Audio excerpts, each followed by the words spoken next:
할렐루야.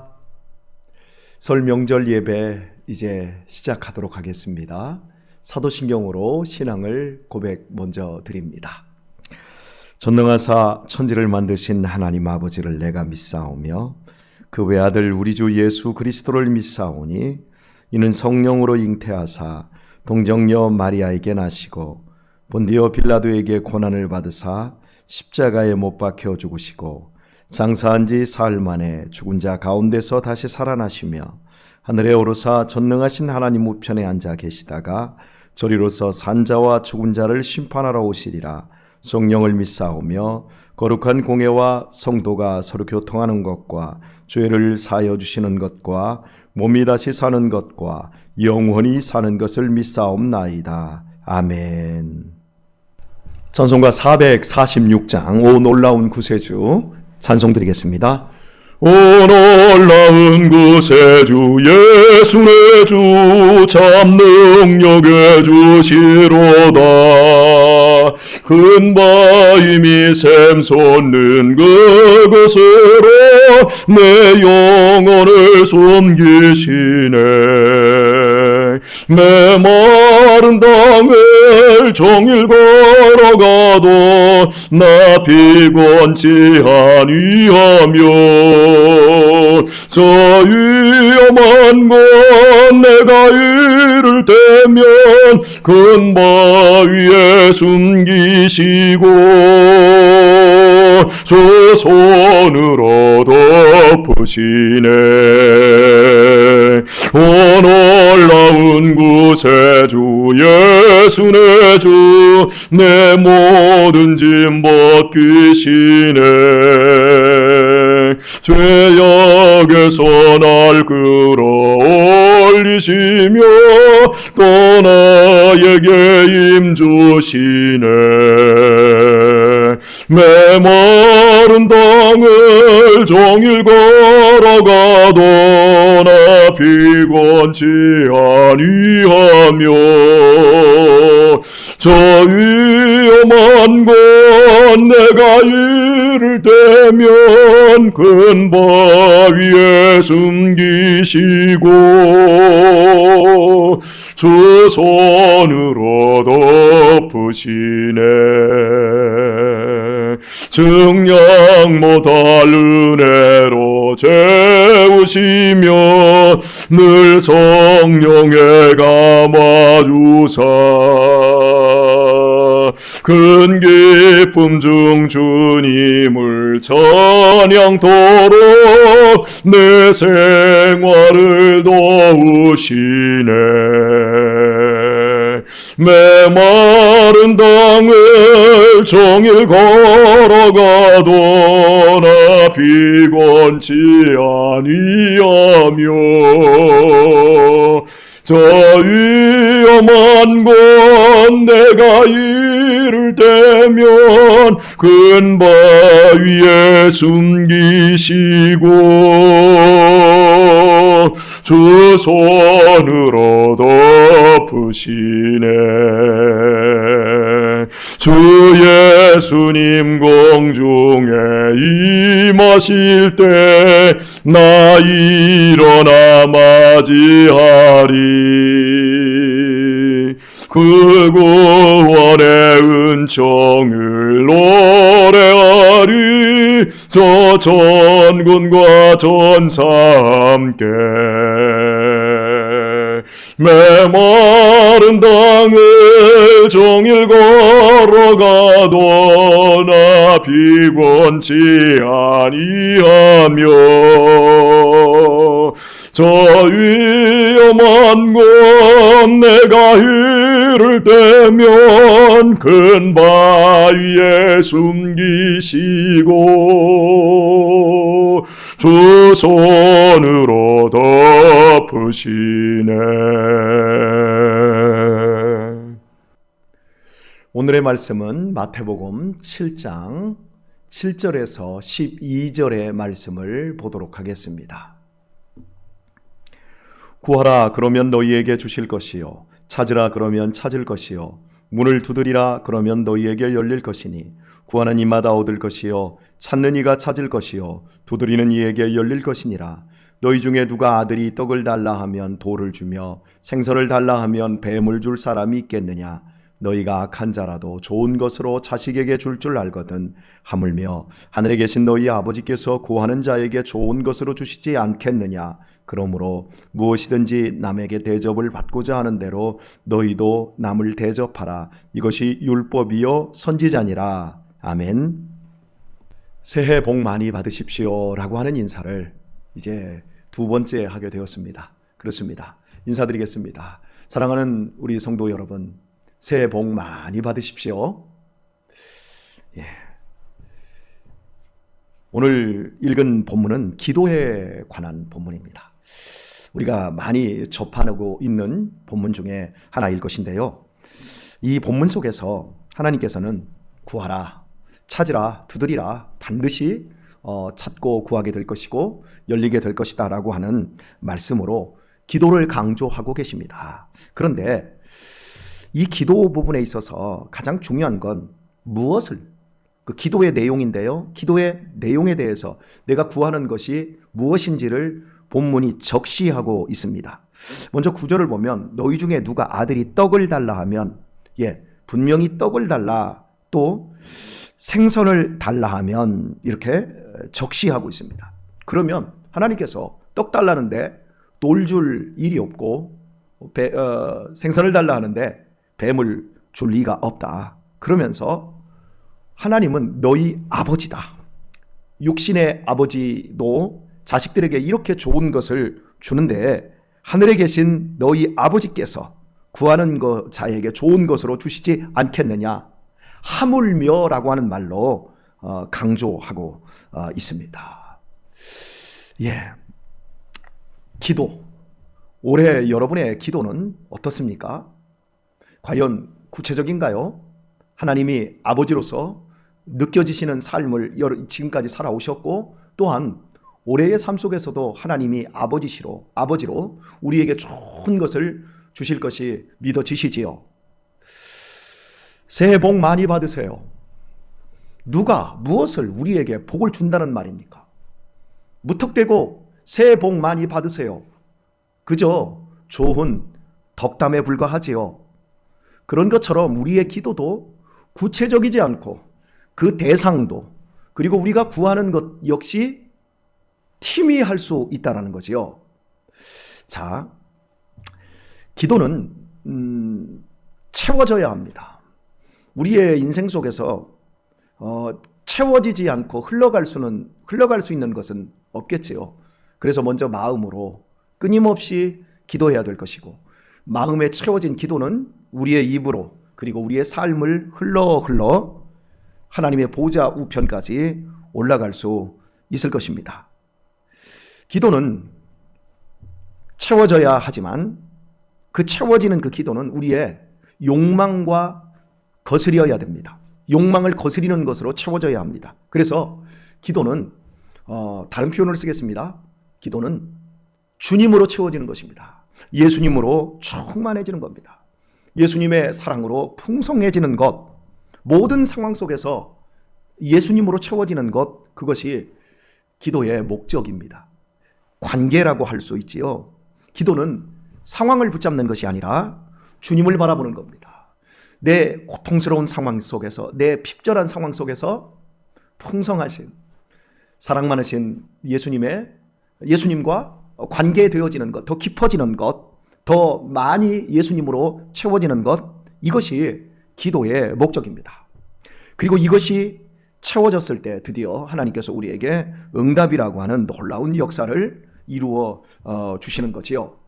기도하는 사람은 절대 교만해지지 않습니다. 말씀을 연구하는 학자들이나 교수들은 굉장히 교만한 사람들이 많지만 기도하는 사람들은 굉장히 겸손해집니다. 왜요? 기도는 살아계신 예수님께 엎드리는 것이기 때문에 그렇습니다.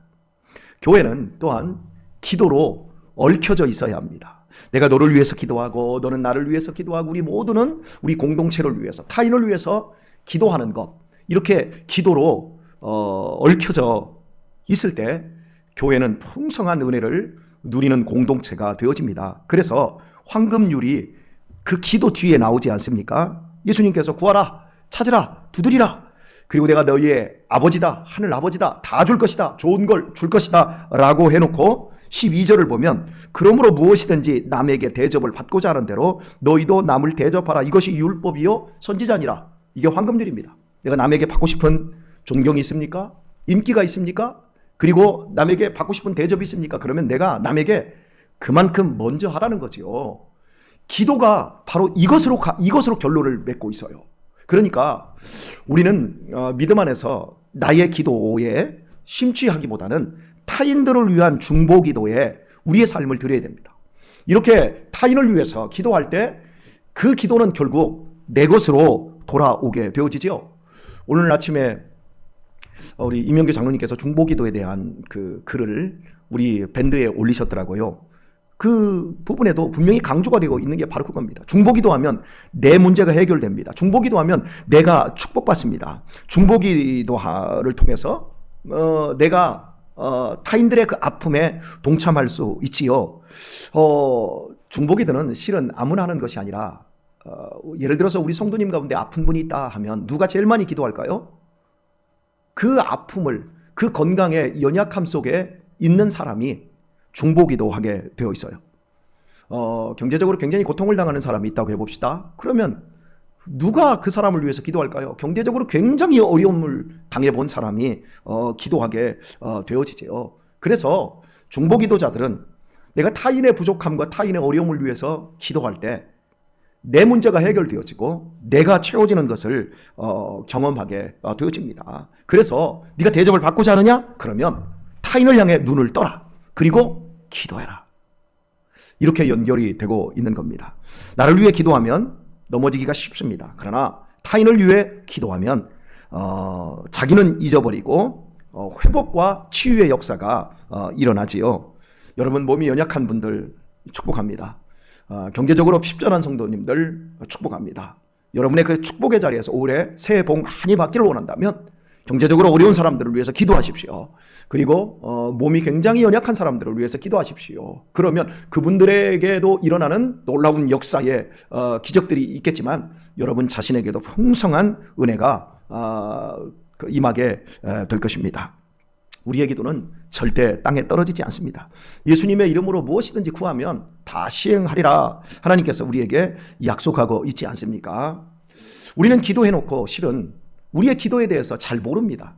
내가 지금 구하는데 무엇을 구하는지를 제대로 모를 때가 많습니다. 내가 말을 하는데 내가 지금 뭔 말을 하는 거야 이렇게 생각되어질 때가 있는 것처럼 내가 기도는 하고 있는데 그 기도가 무엇인지를 모를 때가 많습니다. 중보기도에 대해서 많은 사람들이 오해하고 있는 것들 중에도 마찬가지입니다. 우리가 막 중보기도도 하고 또 내 개인적인 기도도 하지만 그 기도에 대해서 중언부언할 때도 있고 이게 기도인지 아닌지 구분이 안 될 때도 있고 이렇지 않습니까? 한번 물어봐야 됩니다. 나는 지금 무엇을 구하는가? 나는 지금 무엇을 기도하고 있는가? 하나님께 하나님 나한테 행복을 주세요 그러면 하나님께서는 우리에게 이렇게 묻습니다. 그래? 네가 원하는 행복이 뭐니?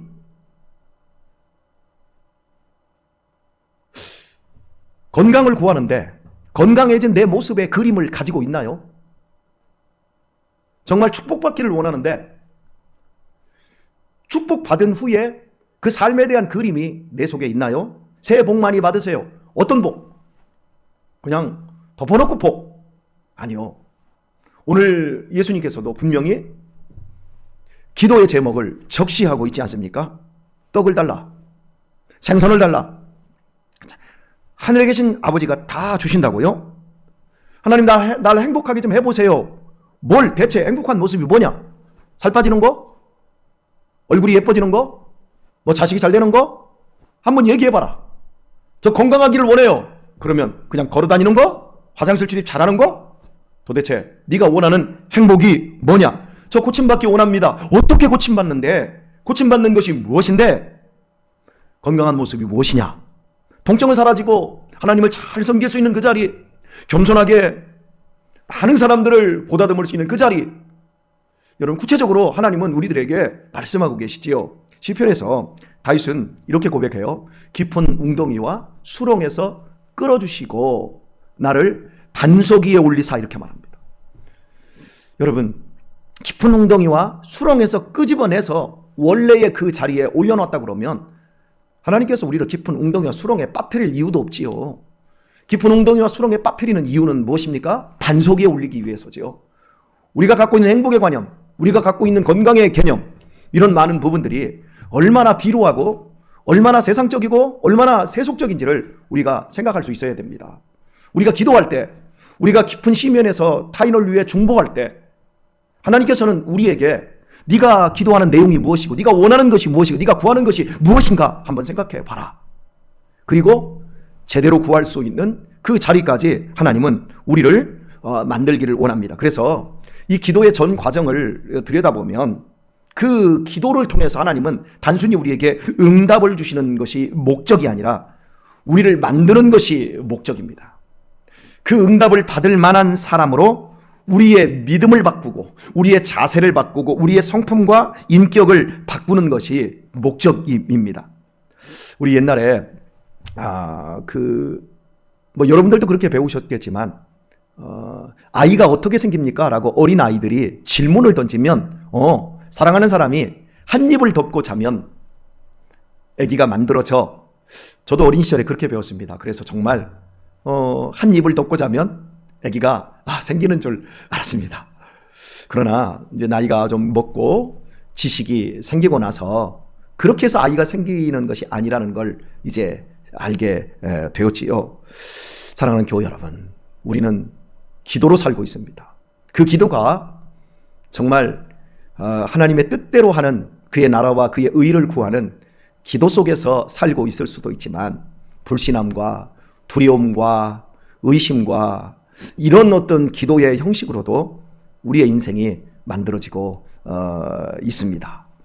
그런데 우리는 그 기도를 해놓고도 그 기도가 어떻게 응답이 되어지고 어떤 과정을 거쳐서 열매를 맺는지를 모르는 겁니다. 하나님이 언제 어떻게 응답해 주시는지를 우리들은 실은 잘 모르고 있습니다. 그러나 나중에 알게 되어집니다. 믿음이 깊어지고 영적인 차원에서 생각과 또한 시야가 넓어지기 시작하면 우리 자신이 그래 그때 그런 기도를 통해서 내 인생이 이렇게 만들어졌구나, 이렇게 기도 응답이 왔구나, 감사하다, 이런 것들을 고백하게 되어지지요. 여러분, 아이가 엄마 뱃속에서 10달을 있습니다. 하나님께서 아이를 주는 과정이 10달이라고 하는 이 과정을 통해서 하나님은 아이가 엄마 뱃속에서 자라나게 하시고 엄마는 그 아이를 받아낼 수 있는 진짜 어떤 신체와 어떤 자세, 그런 마음, 이런 것들을 이제 그 준비하는 시간으로 하나님께서 사용하시지요. 그런 것처럼 우리의 기도가 시작됩니다. 우리의 기도가 구체적으로 시작됩니다. 그러면 주님과 깊어지기 시작합니다. 관계가 깊어지기 시작합니다. 그러면서 동시에 응답을 받을 만한 실력 있는 사람으로 하나님은 우리를 준비해 가시지요. 그리고 때가 되어지면 받을 만한 실력이 되었을 때, 응답받을 만한 사람으로 믿음이 만들어졌을 때 하나님께서 응답해 주십니다. 오늘의 말씀을 맺도록 하겠습니다. 사랑하는 교회 여러분, 그냥 새해 복 많이 받으세요 라고 하는 이 덕담으로 우리의 설을 끝내지 마시고 올 한 해만큼은 정말 기도하며 주님과 관계가 깊어지실 수 있기를 바랍니다. 기도를 통해서 상황이라고 하는 데 집중하지 마시고 더 예수님으로 말미암아 풍성해 주십시오. 기도하면서 상황에 집중하고 상황 속에 이게 충만해지면 기도는 항상 원망과 불평으로 나아가지만, 그러나 기도를 통해서 예수님으로 충만해지면 우리 자신은 기도의 응답을 받을 만한 사람으로 만들어지고, 그것이 응답받을 만한 사람으로 만들어지는 것이 빨라질수록 기도의 응답도 우리에게 더 빠르게 올 수 있다고 하는 사실입니다. 기도에 대해서 깨어 있으셔야 합니다. 여러분의 삶 속에서 많은 성도들을 위해서, 그리고 그 외의 타인들을 위해서도 여러분이 기도할 수 있는 눈이 열리셔야 합니다. 여러분이 타인들을 위해 기도할 때 여러분이 대접을 받게 되어 있습니다. 하나님으로부터 대접을 받게 되어 있습니다. 많이 기도하시길 바랍니다. 지금 우리 교회에 아픈 성도들이 많고 연약한 지체들이 너무나 많습니다. 교회 와서 내 혼자 기도에 심취해서 내 문제 놓고 기도하다 보면 시험 들고 넘어지고, 그리고 아무런 진전도 없고 어떤 이 과정 속에서 변화되어지는 축복도 이루지를 못하지만, 내가 타인들을 위해서 기도하다 보면 그들의 마음을 느낄 수 있고 사랑이 왔다 갔다 하고요. 그러면서 그 연약한 지체들을 향한 그 기도 속에서 내가 먼저 복을 받고 내가 먼저 하나님의 은혜를 누리게 되어 있습니다. 그래서 바로 기도에 대해서 성경은 깨어 있어야 된다. 예수님은 우리에게 깨어 있어야 된다. 제자들을 데리고 겟세마네 동산에 기도하러 갔을 때 깨어 있어야 된다, 깨어 있어야 된다 라고 말씀하셨듯이, 여러분 기도에 대해서 꼭 깨어 있는 이 한 해가 되셔서 무턱대고 새해 복 많이 받는 한 해, 그리고 복도 없는 한 해가 아닌 분명히 적시된 여러분이 원하는 것, 내가 건강하게 되는 것, 내가 행복하게 되는 그 모든 것, 내가 회복하게 되는 그 모든 그 꿈이 적시된 대로 응답되어지고, 그리고 실력 있는 믿음의 사람으로 풍성한 이 한 해를 살아가실 수 있기를 우리 주 예수님의 이름으로 축원드립니다. 찬송가 456장 주와 같이 길 가는 것 1절과 4절만 찬송하겠습니다. 주와 같이 길 가는 것 즐거운 일 아닌가. 우리 주님 걸어가신 발자취를 밟겠네. 한 걸음 한 걸음 주 예수와 함께 날마다 우리는 걷겠네. 옛날 선지에 녹같이 우리들도 전국에 들려 올라갈 때까지 주와 같이 걷겠네. 한 걸음 한 걸음 주 예수와 함께 날마다 우리는 걷겠네. 축도로 예배를 마치겠습니다. 주 예수 그리스도의 은혜와 하나님 아버지의 놀라우신 사랑과 성령의 교통하심이 함께 설날을 맞이하여 하나님께 예배 드린 모든 성도님들 가정 위에 영원토록 함께 있을지어다. 아멘. 이상으로 설날 예배를 마쳤습니다. 여러분의 가정에 풍성한 은혜와 행복함과 화목함이 있는 설 명절 연휴가 되실 수 있기를 예수님의 이름으로 축복합니다.